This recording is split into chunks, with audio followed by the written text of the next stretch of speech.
వి gold trusted gold buyers తాకట్టులో ఉన్న బంగారాన్ని విడిపించి ఈ రోజు ఉన్న మార్కెట్ ధరకే కొనబడును. మరిన్ని వివరాలకు సంప్రదించండి 77107720. నల్గొండ జిల్లాలో నకిలీ విలేకరులు హల్చల్ చేస్తున్నారు. పోలీసులనే టార్గెట్ చేస్తూ అక్రమ వసూళ్లకు తెగబడుతున్నారు ఈ విలేకరులు. ఏకంగా ఒక పెద్ద ముఠాకున్నట్టు తెలుస్తోంది. సోషల్ మీడియాలో నెగిటివ్ వార్తలు రాస్తామంటూ బెదిరింపులకు పాల్పడుతున్నారు. ఒక సిఐ దగ్గర నుంచి ఆయనను బెదిరించి 5 లక్షల రూపాయల డిమాండ్ కూడా చేశారు ఈ నకిలీ విలేకరులు. నెల రోజులుగా డబ్బుల కోసం బ్లాక్మెయిల్ చేస్తున్నారు. నకిలీ విలేకరుల ఆగడాలను తట్టుకోలేక ఆ సిఐ కుటుంబం ఆత్మహత్య కూడా సిద్ధపడినట్టు తెలుస్తోంది. పోలీసుల అదుపులో ప్రస్తుతం నకిలీ విలేకరులు ఉన్నారు. మరికొందరి ముఠా సభ్యులు కూడా వారిని దొరకబట్టేందుకు పోలీసులు గాలింపు చర్యలు చేపడుతున్నారు. మీరు చూడొచ్చు ఆర్టీవీ స్క్రీన్ పైన రైట్ సైడ్ బాక్స్లో కనబడుతున్న ఈ వ్యక్తే నకిలీ విలేకరుగా చలామణి అవుతూ మీపైన తప్పుడు వార్తలు రాస్తాం, నెగిటివ్ వార్తలు రాస్తామని చెప్పి సిఐని బెదిరింపులకు పాల్పడి సిఐ దగ్గర నుంచి 5 లక్షల రూపాయలు డిమాండ్ చేసినట్టు తెలుస్తోంది. ఇక్కడ ఇంకొక అనుమానం, ఆశ్చర్యం ఏంటంటే ఒక నకిలీ విలేకరి అని తెలిసినటువంటి సిఐ కూడా ఆయన చెప్పే మాటలు నమ్మి నీ పైన వార్తలు రాస్తా, నెగిటివ్గా ప్రచారం చేస్తానంటే ఆయన ఎందుకు భయపడిపోయి ఆత్మహత్య చేసుకోవాలనుకున్నాడో కూడా కొంత అనుమానం వేస్తోంది.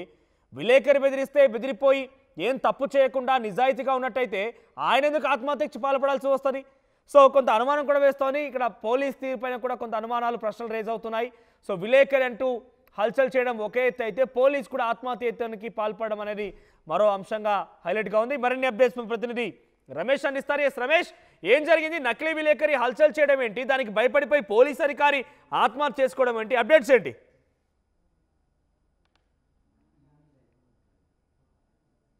మొత్తం కూడా ఒక పోలీస్ స్థాయి అధికారులనే కాదు, జిల్లాలో వివిధ స్థాయి అధికారులకు కూడా బ్లాక్ మెయిల్ పడుతున్నట్లు కూడా తెలుస్తుంది. ప్రస్తుతం పోలీసుల అదుపులో ఇద్దరు కూడా ఉండడం జరిగింది. ఆనంద్, రఘు అనే ఇద్దరు కూడా ఒక క్రైమ్ పేపర్ తో కూడా, ఒక ఆ యూట్యూబ్ పేపర్ తో కూడా మొత్తం అధికారులను బ్లాక్ మెయిల్ చేస్తూ కూడా ఈ విధంగా ఆ డబ్బులకు పాల్పడుతున్నట్లు కూడా తెలుస్తుంది. మిర్యాలగూడ రూరల్ ఎస్ఐని కూడా ఈ విధంగానే బెదిరించినట్టు తెలుస్తుంది. 5 లక్షల రూపాయలు కూడా డిమాండ్ చేయడం కూడా తెలుస్తుంది. మనం ఆ సీసీ కెమెరా విజువల్స్ లో కూడా చూస్తున్నాం. ముందుగా అతని ఆ సిఐ స్నేహితుల ద్వారా కూడా 1,10,000 రూపాయలు కూడా ఇచ్చినటువంటి వైనాన్ని కూడా మనం చూడడం జరిగింది. అదేవిధంగా ఆడియో కాల్ సంభాషణను కూడా చూడడం జరిగింది. ప్రస్తుతం ఆ జిల్లా ఎస్పీకి ఆ ఫిర్యాదు చేయగా కూడా ఎస్పీ స్పెషల్ టీమ్ తో పెట్టి కూడా వీరిని పట్టుకోవడం జరిగింది. ప్రస్తుతం ఎస్పీ కార్యాలయంలో వీరిద్దరు నిందితులు కూడా ఉన్నారు. ఇంకా చాలా వరకు బాధితులంతా కూడా ఎస్పీ కార్యాలయానికి క్యూ కడుతున్నటువంటి పరిస్థితి కనిపిస్తుంది. అటు వైద్య శాఖలో కూడా ఈ విధంగా బ్లాక్ మెయిల్ చేసినట్లు కూడా వైద్య అధికారులు కూడా కంప్లైంట్ ఇచ్చేది జరిగింది. చాలా వరకు ఎఫ్ఐఆర్లు కూడా బుక్ అవుతున్నటువంటి పరిస్థితి కనిపిస్తుంది. ఇందాక మీరు అన్నట్లు ఒక విలేకరు అని చెప్తే ఎందుకు బెదిరింపులకు చేస్తే సిఐ ఏ విధంగా డబ్బులు ఇస్తారని కూడా చెప్పడం జరిగింది. అది కూడా ఇప్పుడు చర్చనీయాంశంగా మారిందని చెప్పవచ్చు. ఎందుకంటే ఆ రిపోర్టర్లు వార్తలు రాస్తారంటే ఈ విధంగా ఎందుకు డబ్బులు ఇస్తున్నారంటే అతను ఎలాంటి తప్పులు చేయకుండా ఎందుకు భయపడుతున్నారని కూడా ఒక క్వశ్చన్ రేస్ అవుతుందని చెప్పవచ్చు. అదే విషయం కూడా మనం సిఐని కూడా అడగడం జరిగింది. కానీ బయట తెలిస్తే కూడా, ఎందుకంటే కొన్ని కారణాలు బయట తెలిస్తే కూడా బాగుండవని కూడా ఈ విధంగా నచ్చ చెప్పినప్పటికీ కూడా అదే విధంగా కూడా తనను 1,00,000 రూపాయలు ఇచ్చినప్పటికీ కూడా, ఎందుకంటే వారికి కొన్ని టార్గెట్స్ ఉన్నాయి, ఓపెన్ చేసుకోబోతున్నామని ఈ విధంగా చెప్పడంతో కూడా లాస్ట్ కు చివరికి 1,00,000 రూపాయల వరకు కూడా ఇచ్చాం, కానీ ఇంకా 4 లక్షల రూపాయల వరకు ఇవ్వాలని ఒత్తిడి చేస్తున్నట్లు కూడా తమపై అధికారులకు ఫిర్యాదు చేయడం జరిగింది. పోలీసులకే ఈ విధంగా చుక్కలు చూపిస్తున్నటువంటి వైనం కూడా కనిపిస్తుంది. గత కొన్ని నెలల నుంచి కూడా జిల్లాలో మొత్తం ఎక్కడికక్కడ ఆ పోలీస్ అధికారులనే కాకు, వైద్య శాఖ అధికారులనే కాదు, మొత్తం ఇటు మైనింగ్ అధికారులకు కూడా పట్టడం జరిగింది. మున్గోడు ప్రాంతంలో చూసినట్లయితే కొంతమంది ఆ ఇసుక బట్టి వ్యాపారుల వద్ద కూడా, కొంతమంది మైనింగ్ అధికారుల వద్ద కూడా ఇదే విధంగా బ్లాక్ మెయిల్ కు పాల్పడుతున్నటువంటి అంశం చర్చనీయమైంది. ఇప్పుడు పోలీసుల అంశంలో కూడా మొత్తం ఒక్కరిగా ఇచ్చినటువంటి కంప్లైంట్ ఆధారంగా వారిని పట్టుకొని వచ్చాక చాలా వరకు ఈ వార్త తెలుసుకొని కూడా జిల్లా కార్యాలయానికి వస్తున్నటువంటి పరిస్థితి కనిపిస్తుంది. మా వద్ద కూడా ఈ విధంగా బ్లాక్ మెయిల్ చేయడం కూడా చెప్పడం జరిగింది. ఏదేమైనప్పటికీ ఇటీవల మొత్తం కూడా మితిమీరిపోతున్నాయి, ఇలాంటి ఆగడాలు మితిమీరిపోతున్నాయి. జిల్లా ఎస్పీ కూడా వారిపై పీడీ యాక్ట్ నమోదు చేసే అవకాశం అయితే కనపడుతుంది. ఎందుకంటే ఇప్పటివరకే చాలా వరకు ఫిర్యాదులు అందాయి కాబట్టి ఎఫ్ఐఆర్లు కూడా చేస్తున్నారు. పీడీ యాక్ట్ నమోదు చేసే అవకాశం కనపడుతుంది. ఆనంద్, రఘు అనే ఇద్దరు వ్యక్తులు కూడా ఒక మీడియా ద్వారా కూడా, ఒక వెబ్ మీడియాను క్రియేట్ చేసి కూడా ఈ విధంగా వసూళ్లకు పాల్పడుతున్నట్లు కూడా పోలీసుల ఇన్వెస్టిగేషన్ లో తెలిసినటువంటి పరిస్థితి కనిపిస్తుంది. మిర్యాలగూడ రూరల్ సిఐ మొదటగా దీన్ని బయట పెట్టడం జరిగింది. అతను డబ్బులు పంపినటువంటి వైనం 1,10,000 రూపాయలు ఆ రిపోర్టర్ కి డబ్బులు ఇవ్వడం, అదేవిధంగా వారు మాట్లాడినటువంటి ఆడియో సంభాషణలు ఇవన్నీ కూడా జిల్లా ఎస్పీ దృష్టికి తీసుకురావడం జరిగింది. జిల్లా ఎస్పీ దీనిపై విచారణ జరిపి కూడా స్పెషల్ టీం ఏర్పాటు చేయగా వారిద్దరిని కూడా రాత్రి అదుపులోకి తీసుకోవడం జరిగింది. ఇక చాలా మంది బాధితులు అటు వైద్య శాఖ నుంచి కూడా, ఇటు ఇరిగేషన్ మైనింగ్ అధికారులు కూడా చాలా వరకు ఫిర్యాదులు అందుతున్నటువంటి పరిస్థితి అయితే నల్గొండ జిల్లాలో కనపడుతుంది. సాయంత్రం ఆ ప్రెస్ మీట్ పెట్టి కూడా మరిన్ని వివరాలు తెలిపే అవకాశం అయితే ఉందని చెప్పుకోవచ్చు. మనోజ్, అంటే రమేష్, ఒక పోలీసు ఉన్నతాధికారి ఆత్మహత్యకు పాల్పడడం అంటే చిన్న విషయం ఏం కాదు. కుటుంబంతో సహా ఆత్మహత్యకు పాల్పడ్డాడు అంటే ఏం జరిగి ఉంటుంది? ఆ కుటుంబం ఇంతలా భయపడిపోయి ఒక నకిలీ విలేకరి బెదిరిపోయి ఎందుకు అలా చేయాల్సి వచ్చింది? ఆ పోలీస్ పైన కూడా డెఫినెట్గా అనుమానం పడాల్సి వస్తుంది. సో పోలీస్ అధికారి ఏం చెప్తున్నాడు? ఏ విషయంలో డిమాండ్ చేశారు? ఏ రకంగా బ్లాక్మెయిల్ చేశారు వీళ్ళు?